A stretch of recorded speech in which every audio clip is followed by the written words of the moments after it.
Assalamualaikum warahmatullahi wabarakatuh. Waalaikumsalam Waalaikumsalam warahmatullahi wabarakatuh.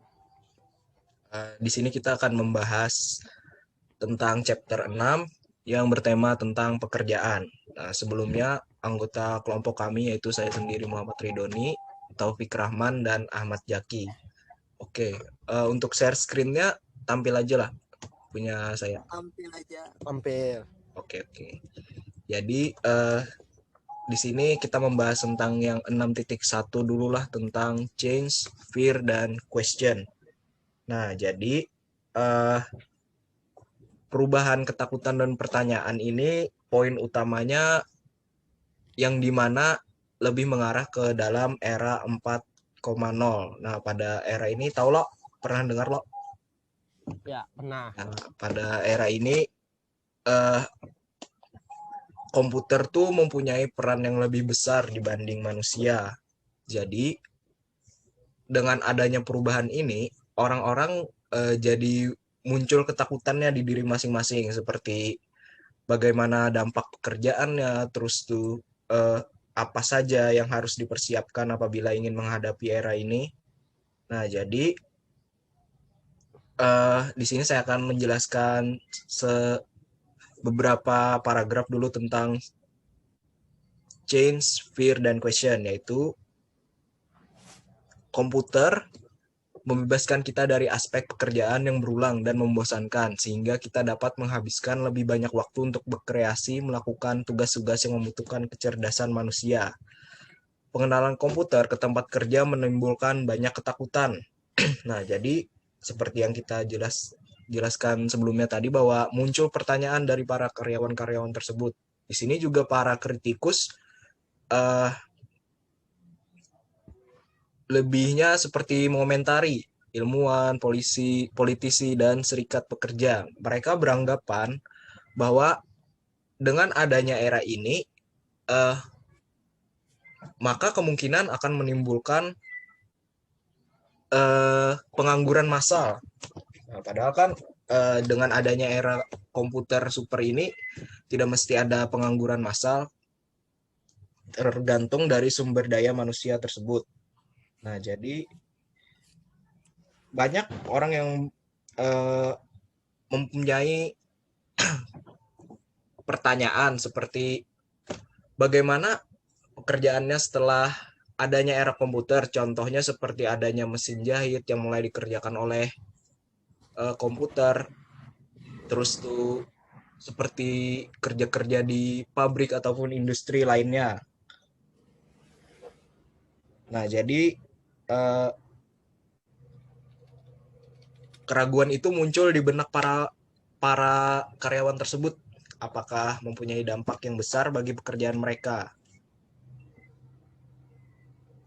Kemudian pada saat yang sama, teknologi informasi memberikan otonomi yang lebih besar kepada beberapa pekerja. Hal ini memberi pengusaha peningkatan kekuatan untuk memantau pekerjaan, komunikasi, pergerakan, dan aktivitas online karyawan untuk mengamati apa yang dilakukan karyawan mereka di luar pekerjaan. Nah, di satu sisi, dengan adanya komputer tersebut bisa lebih efisien memantau cara kerja dari karyawan-karyawan tersebut. Nah, yang dulunya tidak bisa dipantau, sekarang sudah bisa dipantau. Untuk 6.1, apakah ada tanggapan dari Ahmad Jaki maupun Taufik Rahman? Halo, Ya. kedengaran lah. Kedengaran. Apakah saya boleh menambahkan? Sip, boleh. Silahkan. Ya, perkenalkan, nama saya Taufik Rahman. Jadi di sini saya ingin menambahkan, sebenarnya ketakutan manusia terhadap robot nih sudah saya dengar mulai dari saya SD, tapi Iya. belum terlihat sampai pengangguran massalnya. Tapi setelah saya pikir-pikir lagi, semakin kesini, itu tuh mungkin aja terjadi. Ibaratnya gini, kayak industri mobil contohnya. Salah satu bidang pekerjaan terbanyak manusia kan. Jadi seiring pertumbuhannya mobil nih makin besar, jalan tuh bukan dibuat oleh manusia lagi. Ada mobil khusus untuk membuat jalan. Nah, itu salah satu pekerjaan yang direbut oleh robot tadi. Terus yang kedua ada keamanan berkendara. Dulu kan berkendara tuh mana ada kayak mobil otomatis kayak gitu. Iya, iya. Otomatis berkendara gitu. Sekarang sudah fitur umum dalam mobil itu ada kayak mobil otomatis berkendara itu. Oh iya, kayak Terus teknologi sekarang lah. ya teknologinya.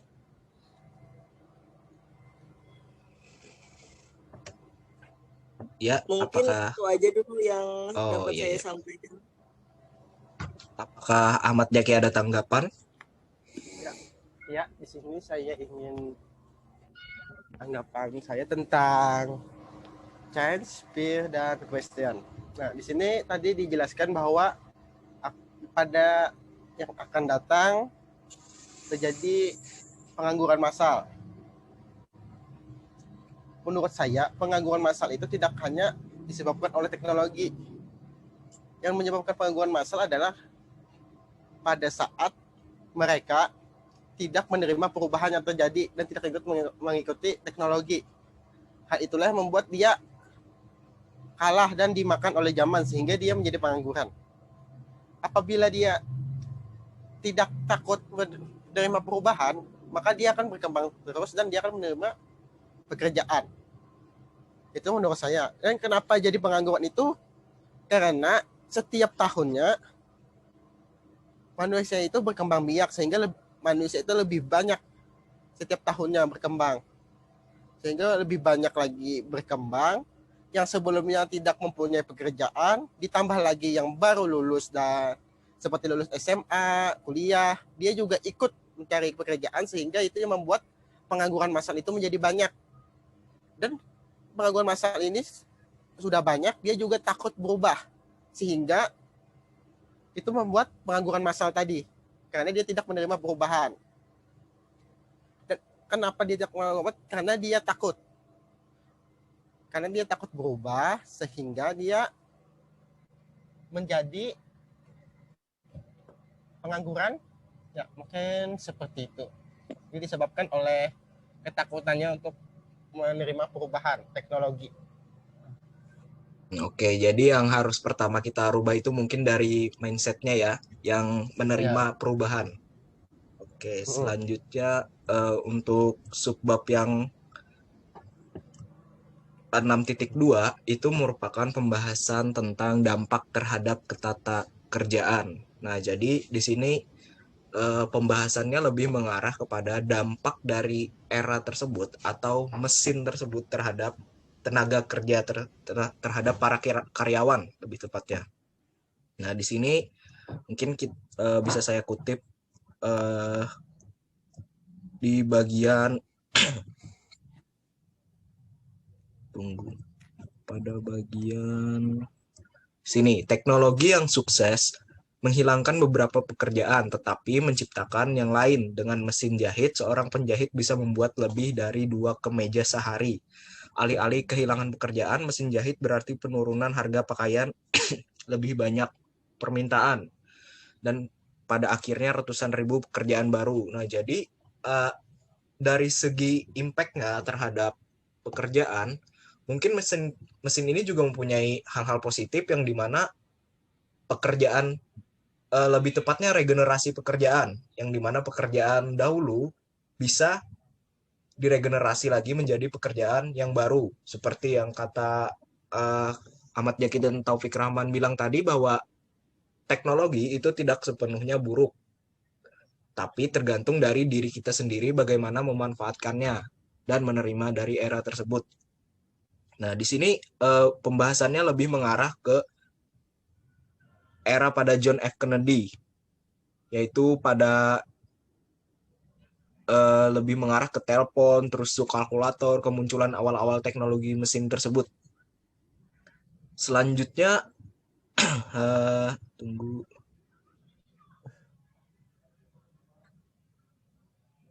tunggu.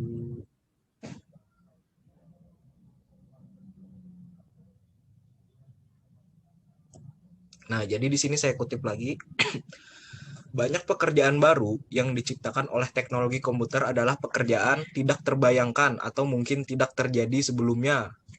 Contohnya seperti programming. Nah, itu kan kita kada pernah memikirkan loh bahwa beberapa abad atau beberapa tahun ke depan bahwa muncul pekerjaan programming yang dimana desainnya itu bisa dilakukan lewat komputer tanpa klasik lebih tepatnya.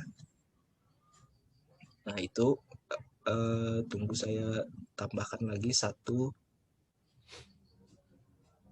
Nah, jadi di sini pada 6.2 ini terjadi pro dan kontra juga. Seperti pada 6.1 di sini juga muncul pertanyaan, yaitu apakah penghasilan kita lebih sedikit?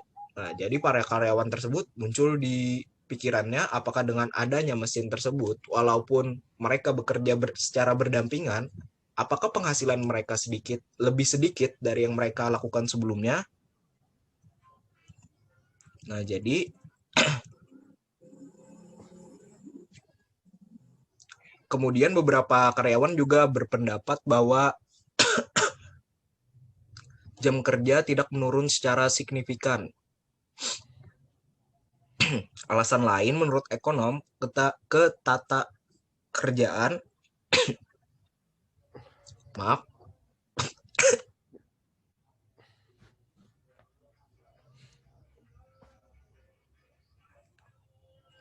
orang harus bekerja lebih lama untuk mendapatkan gaji yang sama untuk dibawa pulang. Nah, itu jadi pendapat Ronald Attenborough. Selanjutnya, apakah ada tambahan dari Ahmad Jaki maupun Taufik Rahman?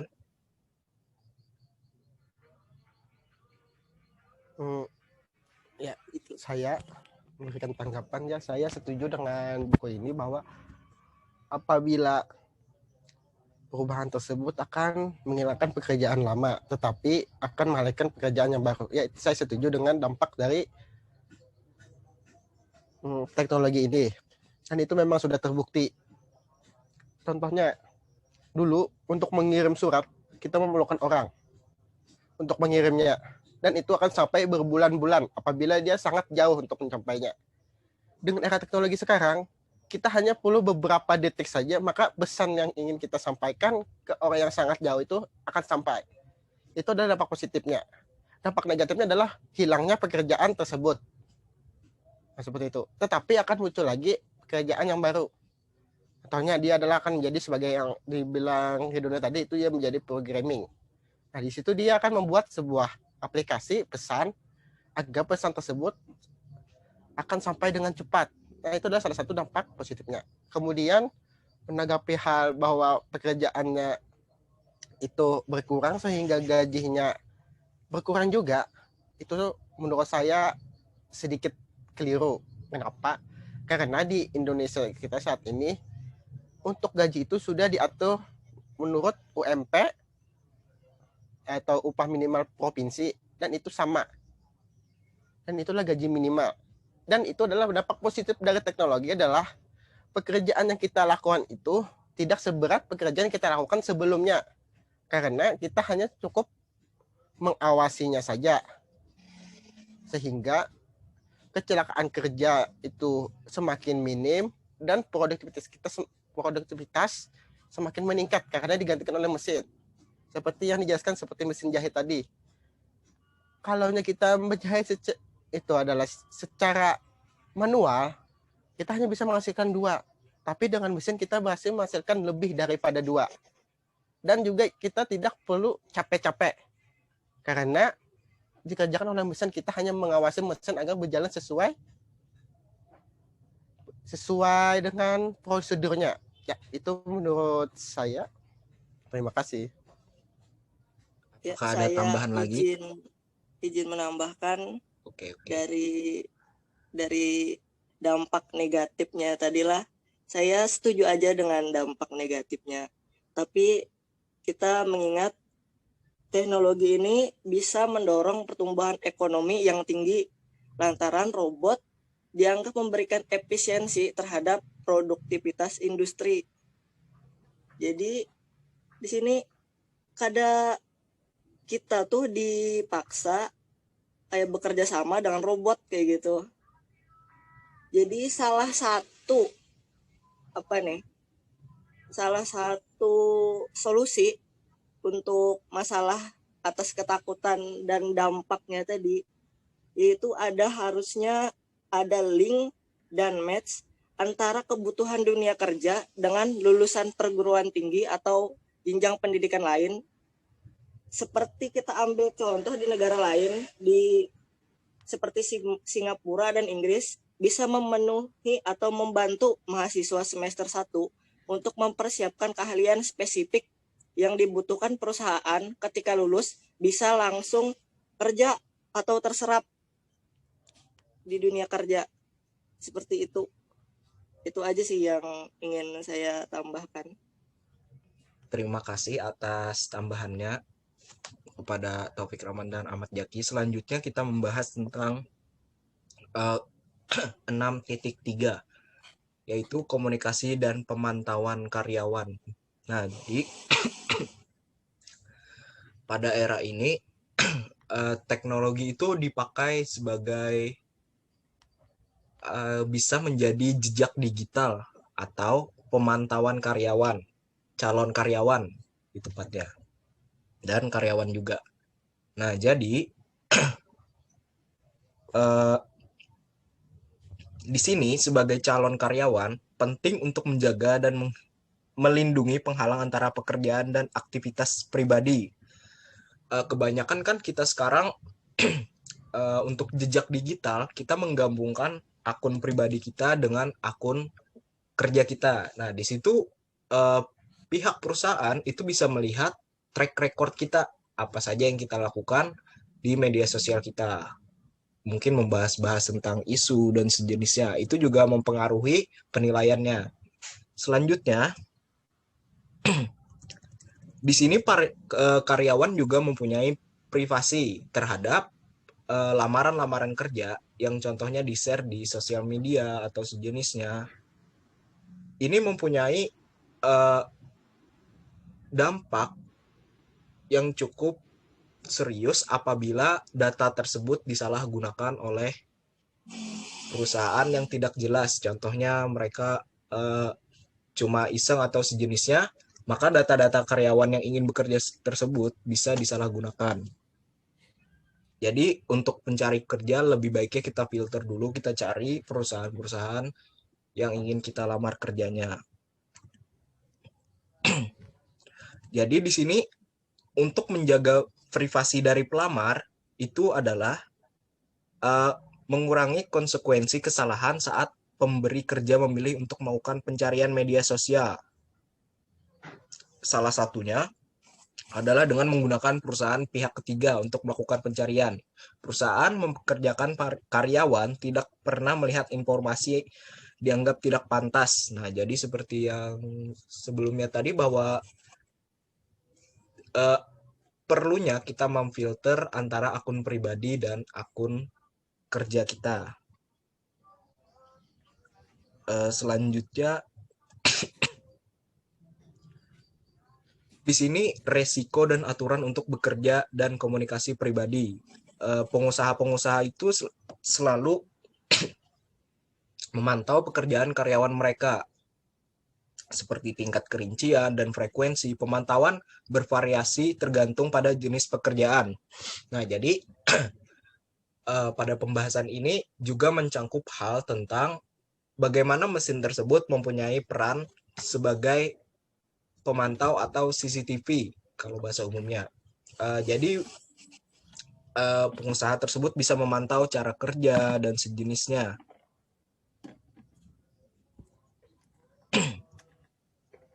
Terus di sini juga ada pendapat bagaimana dengan karyawan yang menggunakan akun pribadi, media sosial, laptop, ponsel pintar, dan perangkat lain untuk bekerja. Karena ponsel menjadi lebih pintar dan semakin banyak orang yang terbiasa dengan berbagai gadget elektronik, aplikasi media sosial yang selalu baru. Jadi dengan adanya perkembangan era ini bisa mempermudah juga dalam mencari pekerjaan maupun melakukan pekerjaan.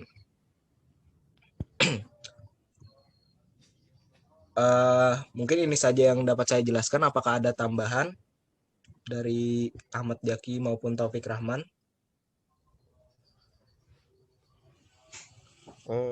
Saya ingin menambahkan. Oke, silahkan. Nah, saya ingin menambahkan tentang privasi pada saat pelamaran kerja. Ini saya pernah menemukan di suatu situs jejaring sosial. Di sana dia men-share sebuah lamaran pekerjaan palsu atau lowongan pekerjaan palsu. Dan di lowongan pekerjaan palsu tersebut, dia meminta kepada pelamar kerja untuk sampai menggunakan kartu keluarga dan KTP-nya. Dan kemudian dia jual kembali. Nah, itu udah termasuk pelanggaran privasi. Dia menggunakan akun orang lain. Maksud saya menggunakan data-data orang lain, kemudian dijualnya ke online. Itu adalah salah satu melanggar privasi pelamar kerja. Yang seperti yang dijelaskan oleh Riduni tadi, itu adalah bagaimana seorang pelamar kerja tidak dilindungi. Dan itu adalah kasusnya sempat viral di media sosial, karena itu akan berdampak buruk kepada pelamar kerja. Karena data-datanya itu digunakan oleh oknum yang tak bertanggung jawab, seperti melakukan peminjaman online. Dan itu sangat berbahaya, karena yang menerima imbasnya itu bukan si oknum tersebut, tetapi yang kena adalah yang mengirimkan foto KTP, selfie-nya dengan kartu keluarga. Dan itu sangat berbahaya, karena dia akan dicerca dan bermacam-macam, sehingga itu termasuk pelanggaran privasi. Dan saya setuju dengan kata Ridoni tadi, kita menggunakan privasi kita dilindungi. Dan itu membuktikan bahwa perusahaan yang akan kita lamar itu adalah memang benar, bukan palsu. Ya, itu aja menurut saya.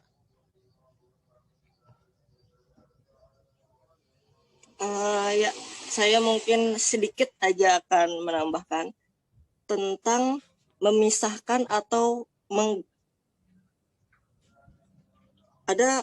masih ada kah suara saya? Masih ada. Jadi saya ulanglah sedikit. Saya ingin menambahkan tentang memisahkan atau menggabungkan pekerjaan dan komunikasi pribadi. Nah, jadi di lingkungan pekerjaan tuh, contohnya nih, ketika saya PPL di SMK 2, saya tuh diberikan akses oleh guru pembimbing saya untuk mengakses website sebagai guru. Nah, apabila saya itu mencampur adukan akun yang dikasih oleh sekolah dengan akun yang saya pakai sehari-hari atau untuk bermedia sosial, itu akan menyebabkan reka aktivitas kita akan terlihat kan oleh sekolah dan lain-lain. Nah, mungkin itulah kita harus memisahkan akun penggunaan kita pribadi dengan akun untuk kita bekerja. Seperti itu. Dan juga akun untuk kita bekerja ini juga bisa disalahgunakan oleh orang yang tidak bertanggung jawab. Contohnya misalnya kita memakai, seperti yang dikatakan Ahmad Jaki tadi, memakai akun kita untuk jasa peminjaman uang gitu, akun sekolah untuk jasa peminjaman uang. Otomatis jasa pinjaman uang melihat kan itu emailnya dari email sekolah, datanya data sekolah, jadi otomatis memberikan kan akses. Sedangkan yang makai itu bukan sekolah, tapi cuman karyawannya. Nah, mungkin itulah dampak negatifnya dari kita ini memisahkan atau menggabungkan pekerjaan dan komunikasi pribadi. Jadi itu saja yang ingin saya tambahkan. Oke, terima kasih kepada Ahmad Jaki dan Taufik Rahman. Mungkin sampai di sini pembahasan kita tentang diskusi membahas chapter 6 yaitu work. Oke, atas perhatiannya terima kasih. Assalamualaikum warahmatullahi wabarakatuh. Waalaikumsalam warahmatullahi wabarakatuh.